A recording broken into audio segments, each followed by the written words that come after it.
Caring for the old is just like parenting an infant, only on really bad acid. It's all there: the head-spinning exhaustion, the fractured brain, the demands and smells.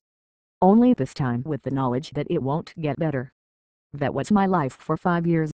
First came my mother-in-law, then my father-in-law, then my childless aunt, then my mother, all needing different kinds of help as they weakened and started going downhill, all the care overlapping, and almost all of the work to be done despite distance.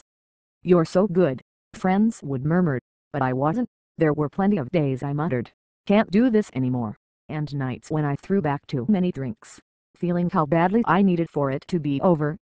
Now, though, it is done for real. Everyone is dead, and the surprise is that instead of being relieved, I feel worse.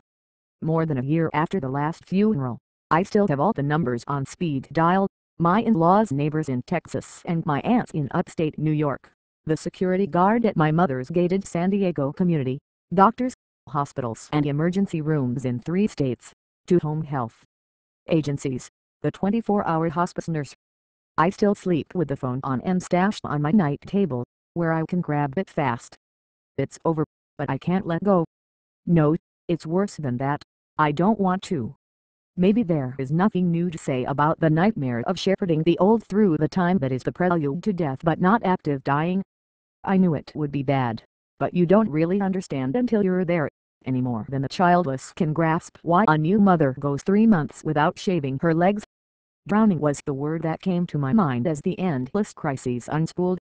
My terminal mother-in-law, abandoning the 50-year pretense that she could stand her husband to demand, put him in a nursing home.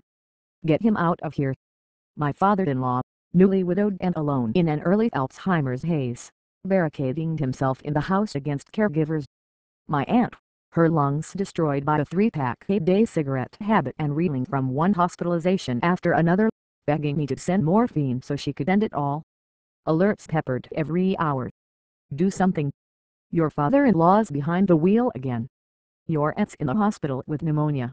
She's recovering. No, she's failing. Come quickly.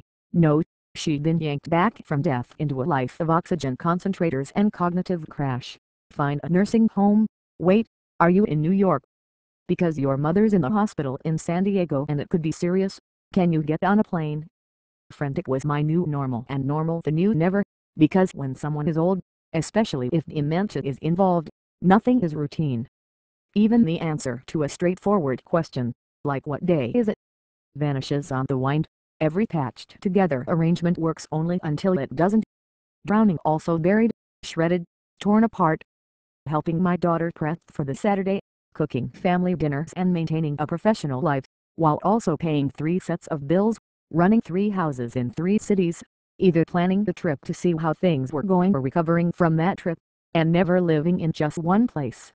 I started keeping my cell phone on my desk, then leaving it on all night, and finally didn't even risk putting it down because the one time I did, to watch my child in a high school soccer game, there were 5 frantic caregiver messages by halftime. Where are you? What should I do? She can't breathe. And yet, parenting on bad acid is still parenting. I wasn't one of those women who went all dewy-eyed the second she gave birth. I don't feel anything, I remember thinking in dull panic as I looked at my squashed-faced, just-born daughter. How can I love her? She's a stranger.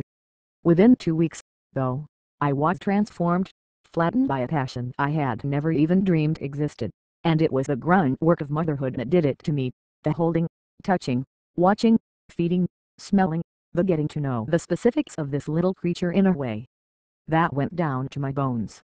I had always imagined that you put up with the job of caring for a baby because you loved her, but for me it was the unfathomable, slightly terrifying intimacy of caregiving that brought the love. And with my old people, it was the same.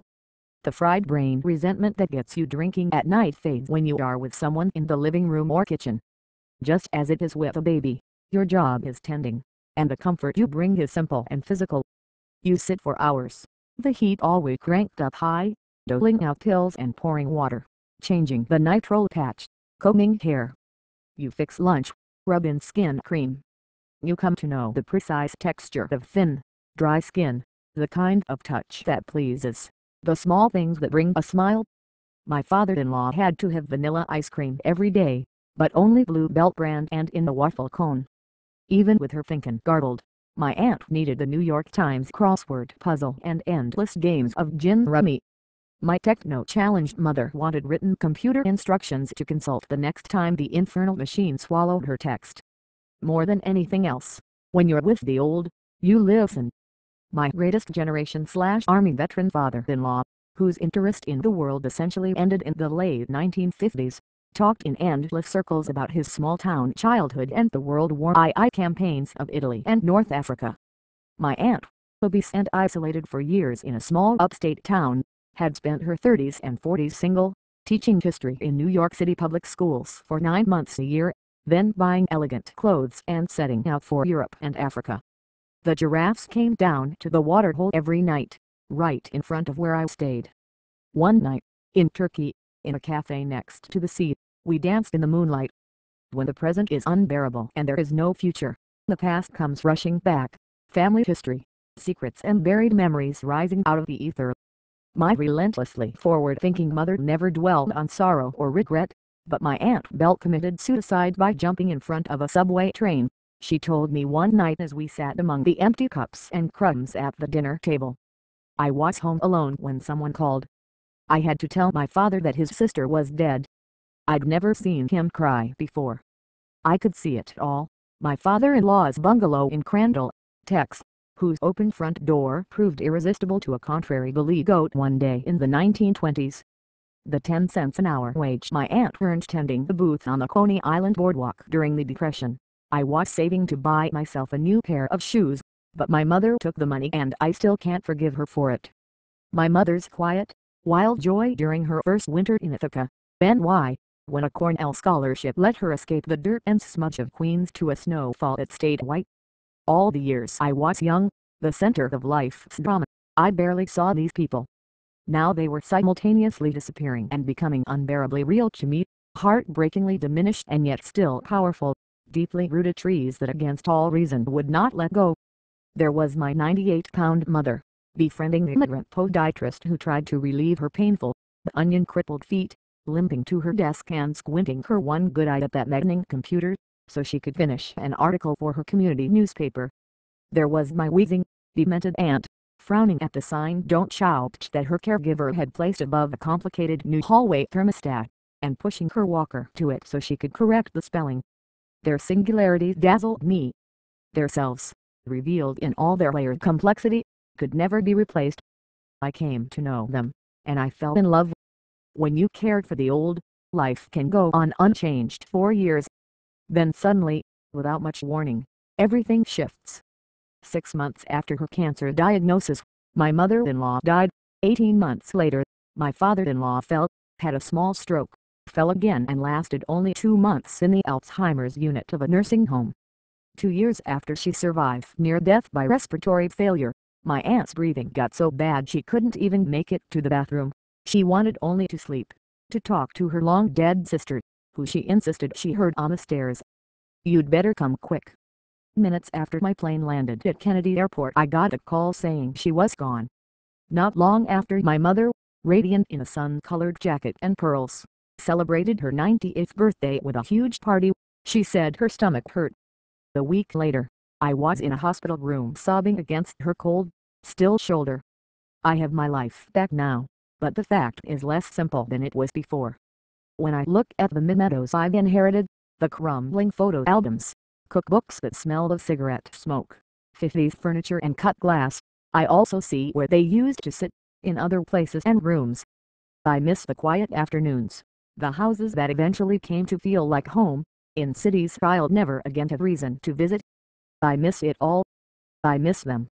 Sometimes, when I'm out, I catch a glimpse of a short, gray-haired man in a baseball cap or a skinny old woman in a tailored bright jacket and my heart stops. I see my old people everywhere, which only reminds me that I'll never see them again. When you have a baby, it's as if your whole self shifts, reshaping itself around the presence that later you can't even remember living without. You reach down and take a small hand, and joined, you hurtle toward the future. Death just offers stasis, absence, dissolving shadows. None of that was a surprise, but it's still a shock. While you're caring for the old, You can't believe what you're called on to do and where you find yourself. Can't believe that your time with them will ever end. Then one day, it just does.